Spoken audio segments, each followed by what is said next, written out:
Welcome to the Real Growth Podcast. We are back in James's studio. Thank you, James. Keller Tattoo. But James is no longer in the hot seat. We got two new people in the hot seat. We're going to learn about their story, learn about what brings them to Rochester, Minnesota, just learn about how I got to meet you, which is cool. But I have a lot I don't know about both of you. If you want to introduce yourself and tell a little bit about what your business is, that would be awesome. Yeah, so my name's Sam Robinson. I grew up in Christensen, Minnesota. Right after high school, I moved up to Bemidji State and met this nice lady freshman year of college, just about 10 years ago now. So we met up in Bemidji. I was going to school for a little bit, ended up dropping out of school and picked up doing construction and bartending as a career up there. And she decided to stick with the dropout. She was like, I'm going to stick with this guy. He's got something. Yeah. I guess so. So far, so good. You say it like that, it makes it sound terrible. And how about yourself? I'm Eiley. I met Sam in school. I'm from northern Minnesota, so Virginia. A lot of people don't know where that is, so it's an hour north of Duluth. We met in Bemidji, and I went to school to be a kindergarten teacher and tried that out for a few years. And when the pandemic hit, I was just looking for, I guess, a change. And so this is how we ended up in Rochester. And that's where our story intersects. Before we get to where that intersection is, I think that one thing that's really unique about both of you is that as you meet up in the northern parts of Minnesota, you guys, besides building a relationship, you guys have this dream to try to grow something together. So like, where did that, because where we intersected, you were already talking about business prior to that, I assume. So yeah. Where did that conversation start for both of you, the business and doing it together, which is interesting? So we both bartended together. So throughout college and then my 3 years that I was teaching, we worked at Green Mill together. And I think that's kind of where it started, is we had that restaurant experience. So we both loved being in the restaurant. We both loved like serving the community.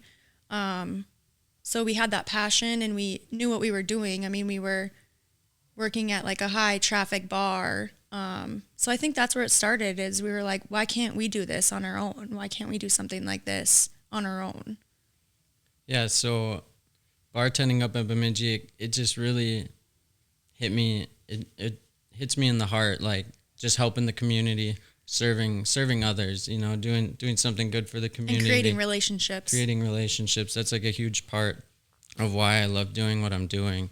And then also now flip a couple years forward, where we're not serving unhealthy drinks, we're not serving unhealthy food. We're still working with the community, helping the community, but we're making people's day better with what we're serving them for breakfast, for lunch, creating relationships. But it's an awesome environment at the Fit Loon. And that's the business that you guys run now. So Absolutely. If Sam's on the corner with like the arrow and like he's spinning the arrow trying to get people to show up, and someone pulls over and goes, what the heck are you spinning this arrow for? What's your elevator pitch? You only got a few seconds to try to get that person to pull in. You want me to go? Yeah. So we serve healthy protein shakes, so they're meal replacement shakes, and energizing teas. Breakfast and lunch is what we focus on. So it's a great breakfast and lunch healthy fast food option for those who maybe don't want to go through like the McDonald's drive-through, or that just need something healthy versus like an energy drink from the gas station. She crushed it. Yeah. Can you do any better? No.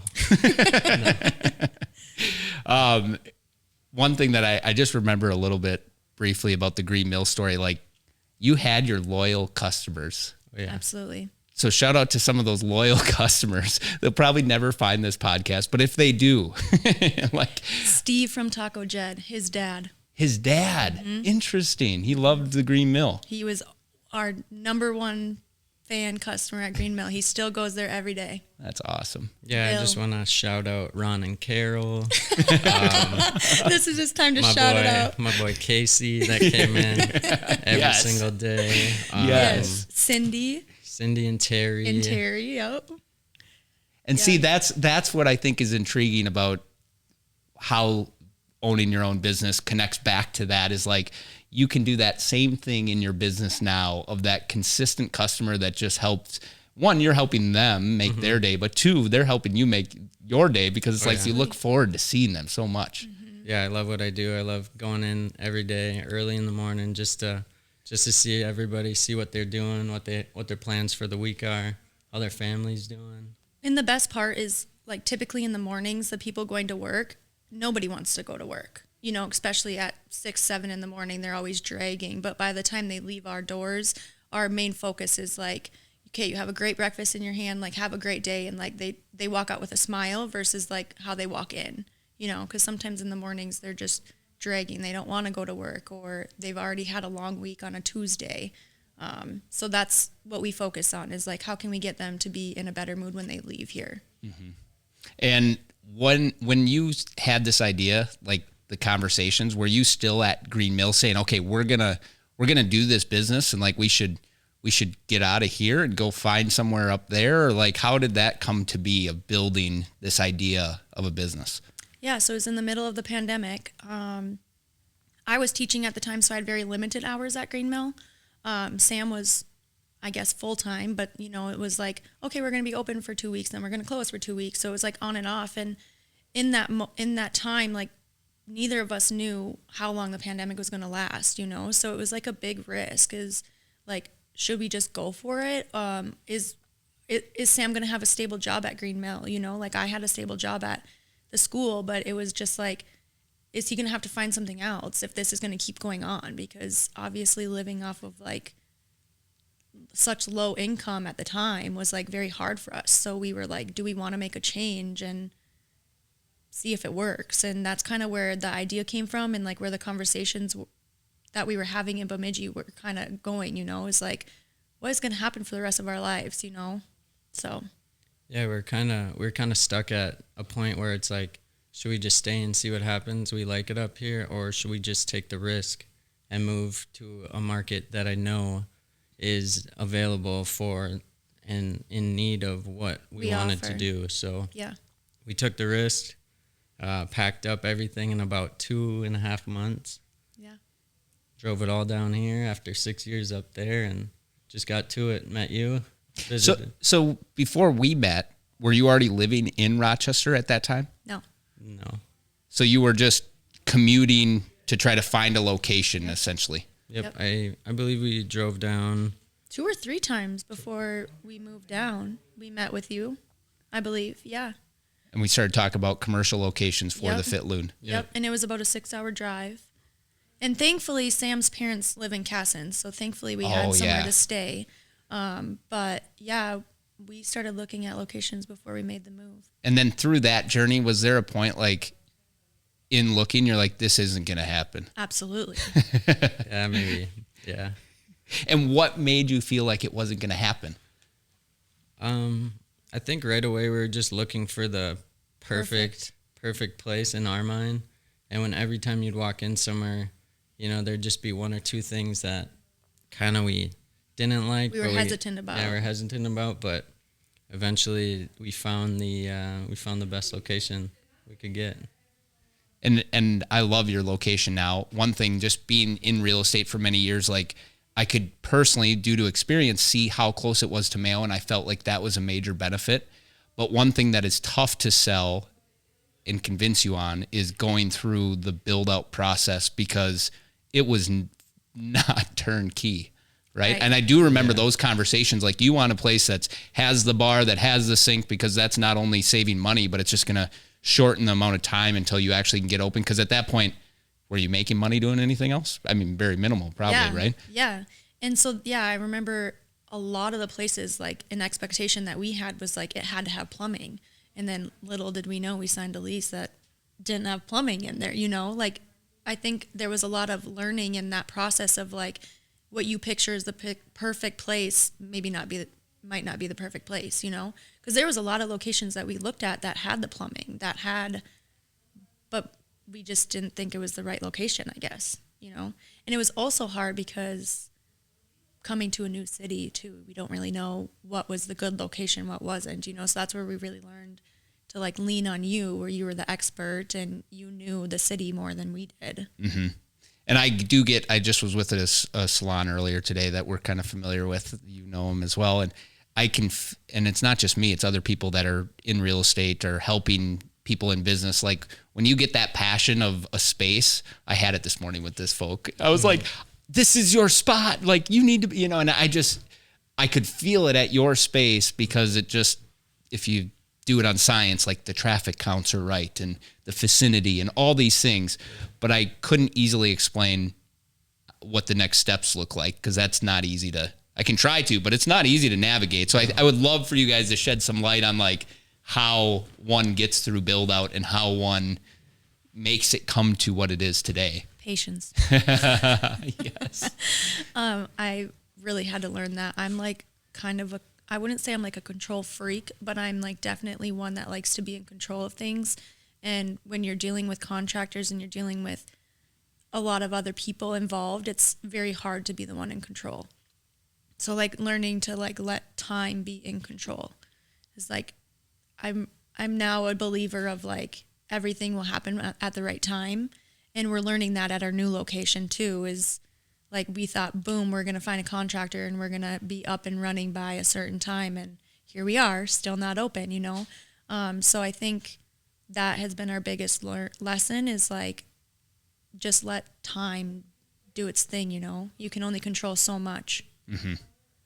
Time combined with commitment, I feel like too, because you look at the step you took, you were patient to wait for it to come to fruition, but at the same point you had to make commitments that financially are binding you to monthly rents and things of that nature that you're not familiar with. And a lot of sacrifice, I would say too, is like we've sacrificed so much. Like our lifestyle in Bemidji was, we were living off fast money, where here is the flip side. It's not always like that fast cash that you get when you're bartending. And so sacrifice to make your dreams reality is really like, I would say time and sacrifice you have to learn to do and deal with. Mm-hmm. Yeah, we had to sacrifice some friends' weddings, we had to sacrifice just a little bit of everything, just even our lifestyle, just to come down and make our dreams happen. Right. Mm-hmm. I remember one thing we've talked about is your four-wheelers. Like there's not places to easily ride four-wheelers down Broadway and down 2nd Street, but up in the northern parts, there's plenty. We sold those. Sold the four-wheelers. I don't think the boats hit the water in a couple of years. Yeah. So it's a completely different lifestyle. Yeah. Are you guys happy that you did it, or are you just ready to move back? I'm pretty happy with it. Yeah, I'm happy with it too. I would say I'm proud of us because it was very scary. I mean, we had people telling us not to do it. Shout out to our parents who now are proud of us. They're the wise ones. Yeah, they're the ones that like, we just don't want to see you harmed. Yeah. Right. Yeah, they did not fully support it at first. And it was kind of one of those things where Sam and I had to decide, like, let's just prove it to them. Let's prove it to them that we can do it. So that was definitely something we had to prove to not only our parents, but a lot of our friends too. They didn't think we could do it. And I don't think that comes out of a place of bad at all. It comes out of a place of just like, I don't want to see you guys fail. Exactly. I don't want you to go down a path that leads to maybe difficulties in your relationship, maybe difficulties financially, like all those things. Right. It was in our best interest, but yeah, we were just kind of like, let's just prove them wrong. We can do it. It's not the safe bet, I don't think either. Mm-hmm. No. Yep. It's a little more risky. Yeah, for sure. If you were to do it all over again, what things would you change through the lessons that you've learned in opening a business, making the move? Now you can talk about just running. I mean, there's probably a million, but now running a business with employees, like what things would you try to improve upon? I think right away with like when we had the picture of our build out and everything, we wanted it picture perfect and we wanted everything top notch. But so I think the second time around we wouldn't spend as much money on the build out first of all. Yeah, build out costs, I think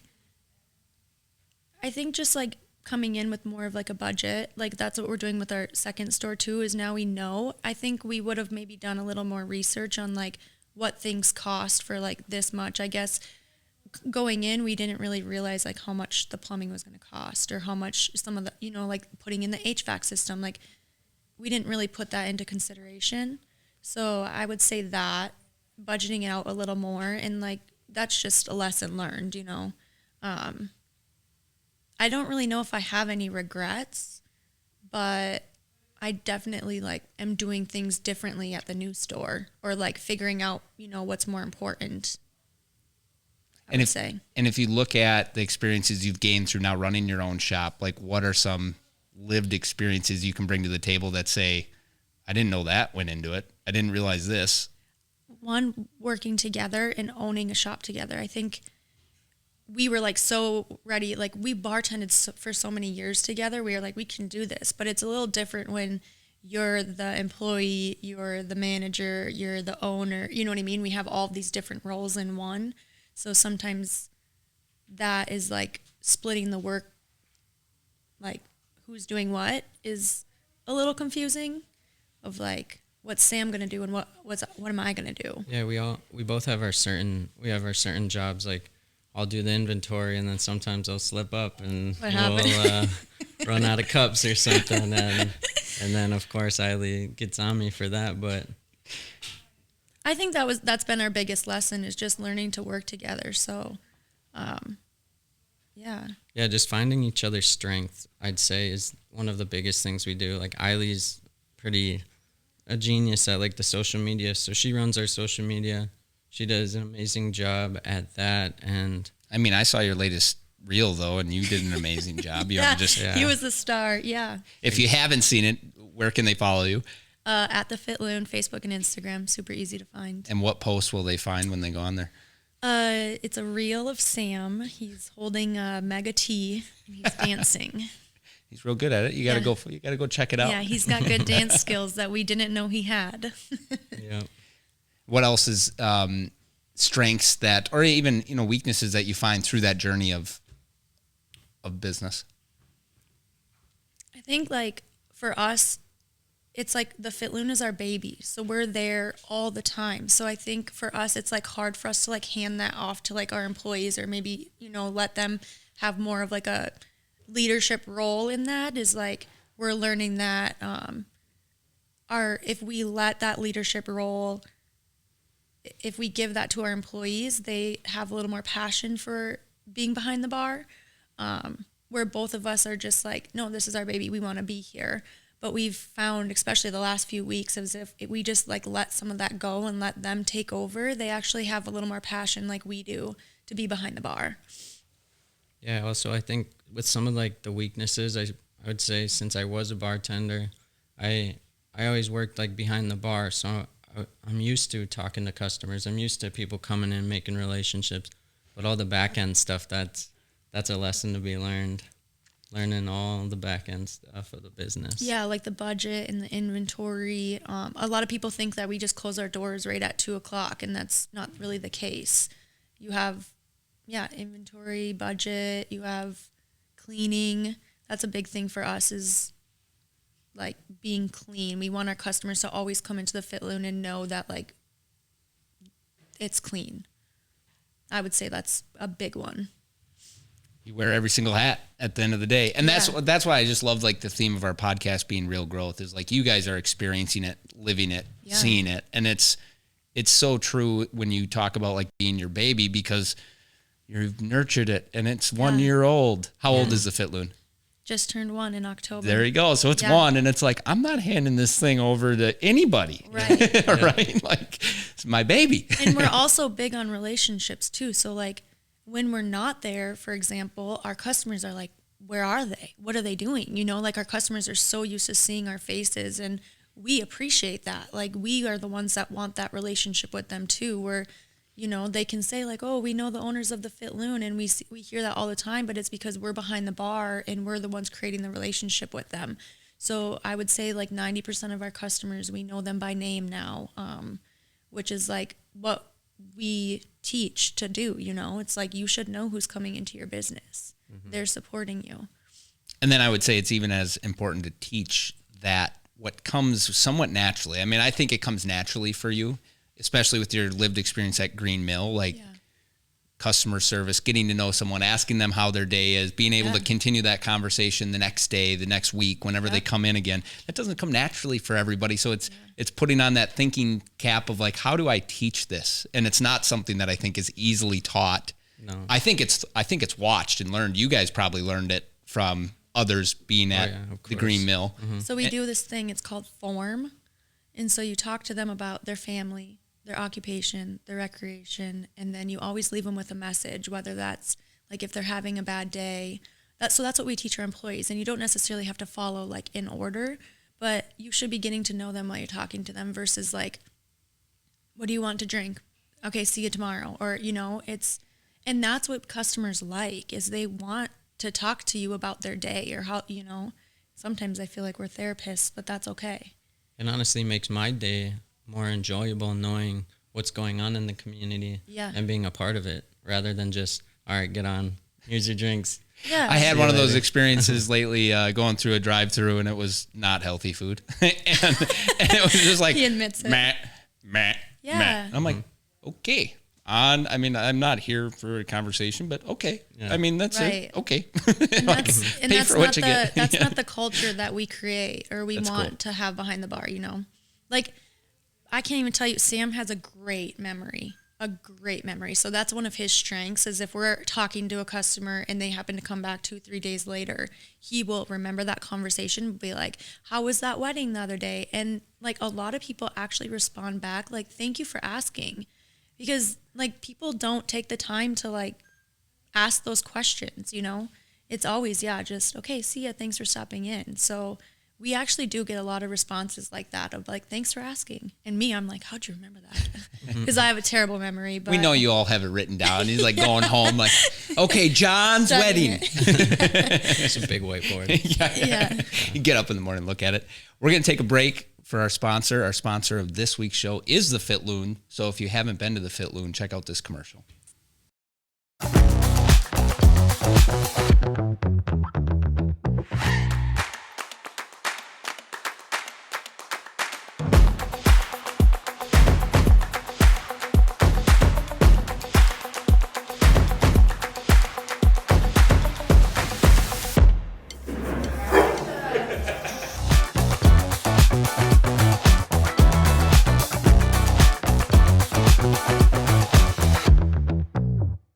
If you look at your menu, what are some of the great things that you really enjoy? What's the one that, I drive by really super early in the morning and I see Sam putting out the little sandwich sign and I honk at him 100 times. Did you hear me the other day? Oh, yeah. It was me. Yeah. Oh, yeah. I was driving the go-kart. We know every morning, which is why he called you when we got locked out the other day. And who am I sitting next to? Your landlord, Tassos. Yeah. I'm like, I don't got the keys. Like, I got the key. I'll be right over there. Well, it's 6 o'clock in the morning. It's funny because I was talking to his employee and I'm like, please don't call him. I don't know if he's up. I'm like, Sam, call Bucky because I know he's up. Yeah, and we're sitting next to each other. I'm like, I'm like, well, that's an interesting phone call. Hello? We're like, come save us. Yeah, exactly. We're sitting in the truck and we're like, what do we do now? Like, what do we even do? And that was because you forgot your key fob at home and you drove away without it. And your shop key is on the key fob. Yep. Hey, I've done it. My little go-kart car, I was at Townie's and we went in, we ate lunch at Townie's. We came out, got in the car, and there's like some people I kind of respect, like in the community that are getting in their cars next to us. And I'm like, uh-oh. And it's Matt and I'm like, let's wait a second. Let's wait until they leave. I don't have my flipping key fob. Where was it? It was back at the office. At the office. Gotta love business. Isn't it fun? So what things on the menu? What is Sam drinking early in the morning? What gets him going? What do customers like? What are some things you've done to your menu to help keep it fresh and keep people coming in? Yeah, so tell your favorite shake. Yeah, so my favorite shake is got to be the Elvis. It's peanut butter banana. Just love it. 24 grams of protein, 200 calories, 21 vitamins and mineral. It'll get your day started. The biggest question we get is, do you actually feel full from it? Yes. It's a great breakfast. My favorite shake, see, this is hard because Sam changed his from last week. So every week is different, I guess. I would say mine is a Mighty Turtle cheesecake. It's on our Rebuild shakes, which is we like to say they focus more for after a workout, but it's just delicious. And those ones are 33 grams of protein, 280 calories. So still low calories, a little more protein, great for after a workout, but also just great if you like Mighty Turtle cheesecake or cheesecake, I guess. How we keep the menu interesting. We have a basic menu. So we have 30 shakes that are always on our menu. We like to say those shakes are really for like our newer customers, so they're not super overwhelmed with everything we offer. So we have them pick from shakes 1 through 30, and then the customers that come in daily, because we have customers that come in every single day, when they get bored of a shake, we'll spice something up for them, or we also offer 2 new shakes every month. So that's typically where like our customers that come in every day, they'll just order the 2 shakes of the month because it's just something new. Yeah, so some of our most popular ones from this past year, I'd say we had a salted caramel pretzel shake. Last year in March, we did a Oreo shamrock. That's probably coming back this year. Tell 'em. We did a white chocolate raspberry cheesecake. What ones have been surprisingly not as hot as you anticipated? French toast. That one is coming off of our menu soon, and we're replacing it with, our customers already know, so I guess I can say cherry dipped cone. That one's a fan favorite. And then besides the shakes, you have other things too. What are those? Yeah, so we have energizing teas. We also just came out with a new non-caffeinated tea menu, and surprisingly, a lot of people don't want caffeine. It's kind of like a new, I guess, like health journey that people are trying to cut out on caffeine because they drink too much. I'm currently on that kick right now because I used to have 2 mega teas a day, where I was so reliant on caffeine. So we found that important, and I would say that menu has really blew up, especially for like our night shift people that come in the mornings. They'll come in after their shift, get a shake, and then they'll go to bed. So we made 2 teas for them, our spa day and our sleep. What is it called? Sleep now? Sweet Dreams. Sweet Dreams. That has our relaxation tea in it. So just different teas. So some have caffeine, some don't. And I saw you do a collaboration with Janky Gear, another entrepreneur next door to your shop. Yeah. And it was protein balls, I believe, is what you were. Yeah, so we had a fun sign up for a couple weeks, and we did a protein ball making class. I was back there chefing it up, teaching everyone how to make some protein balls. So we did monster cookie, salty snickerdoodle, and banana bread protein balls that day. I think what I love about all these menu items is they do not sound healthy at all. So that it makes me feel like, okay, I'm good. Like I can eat all these. Yeah. The protein balls was a great advertisement for Janky Gear because they're like, she kind of used them as like trail snacks, which you kind of want some of that stuff like when you're out hiking or, I wouldn't recommend having one of those protein balls like every single day for the rest of your life. Like it's not the best. It's loaded with peanut butter and stuff, but like cookie dough. That's kind of what it feels like when you're eating one. You're using the protein. 10 minutes. You're using the protein, which helps cut down on some of the calories and stuff like that. But it was a great collaboration with Janky Gear for sure. And I've seen on maybe Instagram Waffles. Yeah, so this is a new journey we're digging into. We kind of perfected the waffle recipe, so we started doing protein waffles, and we debuted them on Valentine's Day. So just a couple days ago, we had some white chocolate raspberry protein waffles. Yeah, so they're made out of our protein powder with an egg. So with the protein powder and the egg, it's about 30 grams of protein. So it keeps you full for sure, and they're so good. They're so good. So yeah, we did the white chocolate raspberry, and then actually this weekend we're going to be doing a Sunday brunch. So from 10 to noon on Sunday, we'll be serving up waffles again. So it's just a different, like spice it up, And our customers on Valentine's Day were like, we love that we get to try something new instead of just always coming in for shakes. And same thing we have the oatmeal bowls too. So they love to just spice it up. So it's not just shakes every day. Mm-hmm. Sounds like good stuff. And I think we just need to go down this rabbit hole for if you're sitting there giving advice.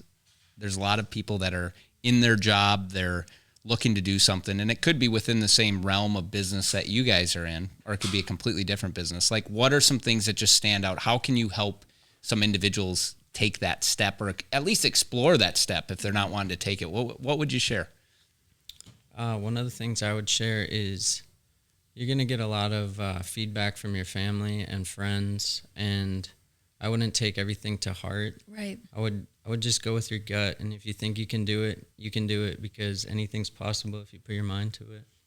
Right. Like, we had a passion in the food service industry, and we have a passion in like health and fitness. So we both knew with like the passion that would like drive us to like be successful, you know, like as long as we try hard and we work hard and we're willing to work hard and try hard, I think you'll be successful in anything you want to do.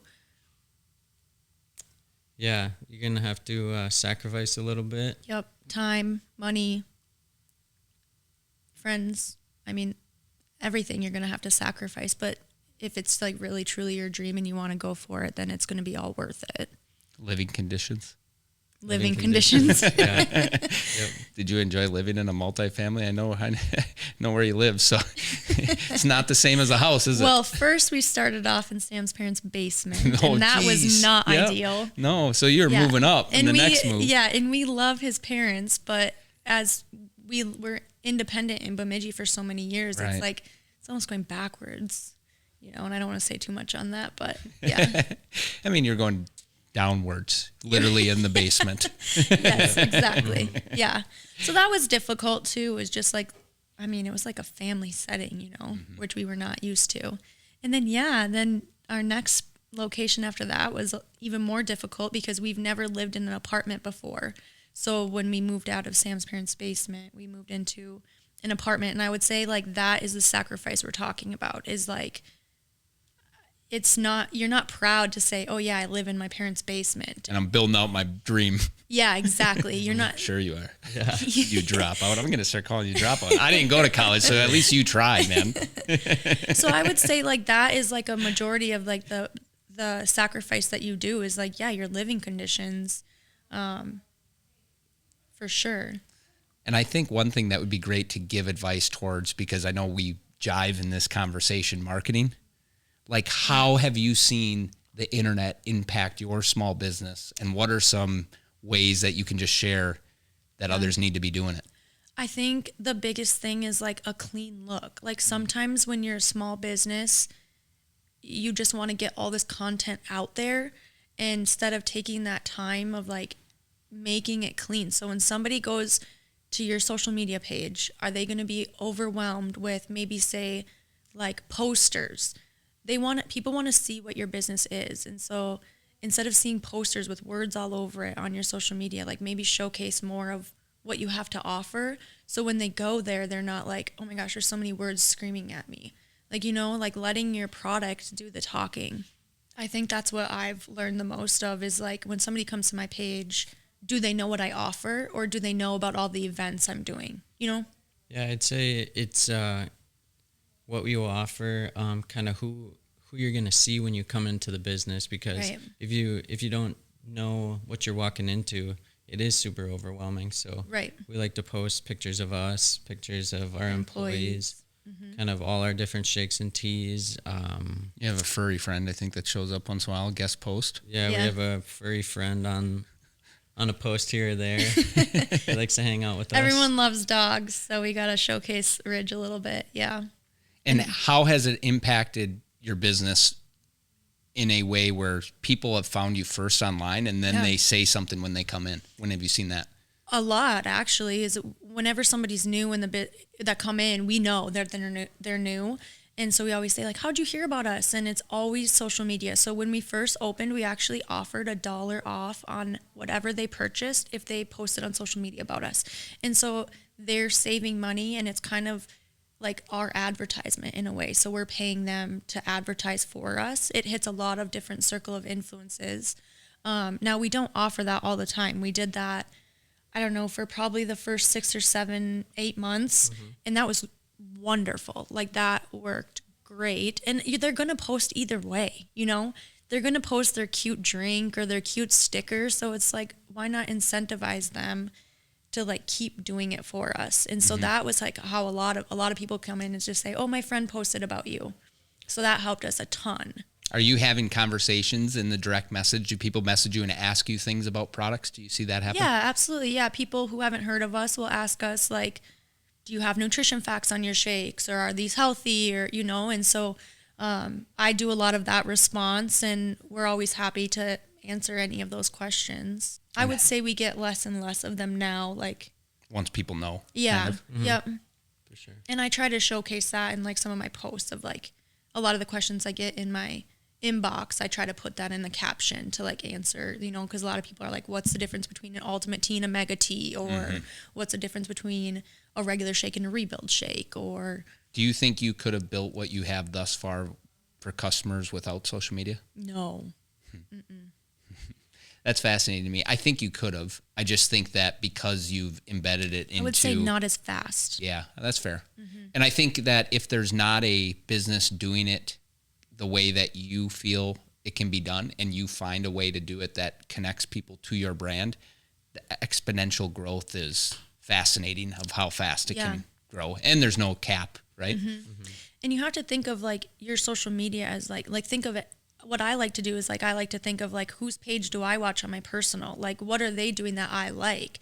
And so it's got to be entertaining, just like Sam's reel. You know, you got to have some of that entertainment It's gotta be real. in there. It's gotta be fun. Yeah, you got to have some of that entertainment. You got to have some of that, like those teaching moments of like, what is the difference between an ultimate tea and a mega tea? You have to like have a mix of that. And then you have to like show your face. I think that's the biggest thing is like, I've mentioned before, people love that we're behind the bar. So we have to, we show our face a lot on our social media, so people can get to know us before they even walk in the door. Yeah, and then your space also has to have a clean look to it, somewhere where someone could take a picture that they want to take a picture. Yeah. Like on our back wall, we have a beautiful blue brick wall that says "What's Shaking" on it. I mean, who wouldn't want to take a picture next to that? Right. So like creating a space that people want to put on social media. And they call it, I feel like in some of these conversations, Instagram friendly. Yep. And Instagrammable. Yep. Yeah, Instagrammable. There you go. And it's more than just that. It's just photogenic. It's just photo friendly. It's making that environment that it can add to a lot of return for minimal investment overall if done properly. Yeah. So. Yep. I'm excited for you guys. I think you should share a little bit of news about your new location. I think that's a good segue into just what's next and how this pattern of growth is not stopping, and how you are continually trying to build upon this momentum that you have. Yeah, so like I said, I grew up in Casson. I always wanted to bring something to the community there. That was actually our first place we looked before Roch, as we looked in Casson. Yeah, so we found this perfect location. We waited 2 years for a specific location, actually. So you saw it. We saw it, yeah, and we were just like, if this ever goes up for rent, we're in it. And that's exactly what happened. We saw it was for rent, and we said, all right. It was a scary risk. It's not because we opened one, we're like comfortable and we're like ready to do it, you know? Or this will be easy. Yeah, it's it's the same feelings over again. It's like, okay, it's up for rent. Are we ready for this? Can we handle this? Like, can we do this? Are we going to be successful at this? Like, all of those same questions come up. And then all of a sudden I made a call and the landlord said, yep, it's available. Can you meet next week? So we kind of had to decide over the weekend. Okay, we're doing this. Yeah. Did you find yourself having to sell yourself again to a property owner, being like, oh, we have a successful location? Yes. Yep. Yeah. We had to put it all out there for them, but kind of where it is right now, we're working on build out. We don't have an opening date yet, but in the near future. We wanted to be open a couple months ago, and here we are. We actually haven't started build out. It is going to start in the next couple weeks here, but the town is so excited, and that's the best part. Yeah, we're gonna do it a little different this time around because Casson's its own community, so we want something for their own community. So right. It's not gonna look like the Fit Loon. Cool. It's a different name. It's gonna be called 301. It's located at 301 West Main Street, Casson, right Minnesota. downtown. Yep. And it's going to have a whole different look, different color scheme. Yep. It's going to be fun. Different brand altogether, and you're going to build that brand separately than the Fit Loon on social and everything? Yep, because interesting. Yeah, because Casson and people who live in Casson know they don't have much, you know. So instead of replicating the Fit Loon, we wanted to have Casson like have their own store and their own something to be proud of, I guess, you know. All right. So people will have that to look forward to. For those that want to reach out, maybe they have questions. They're sitting in their job and they're like, I got to do my own thing, and they want to reach out to you. Where can they reach out? Or maybe they just want to go and try a product. How do they follow you online? Well, you can follow us online at the Fit Loon, again, Facebook and Instagram, and then 301. Those social media pages are up. It's 3OH1 and then Casson on both Facebook and Instagram. Or just come see us at the Fit Loon. Yeah, Because come we've see had us. lots of Casson people come see us at the Fit Loon. Yep, we're there Monday through Friday, 6 a.m. till 2 p.m. And we're there on Saturdays. Saturdays, 9 to 1. So. And this Sunday for Waffles. All right. Thank you, guys. Congratulations on all your growth, and I just look forward to continually watching this story be panned out so we can come back in about 6 months, 12 months and be like, what'd you learn now? I'm sure we'll have a lot to say. Thanks for having us. You Yeah, bet. thanks for having us.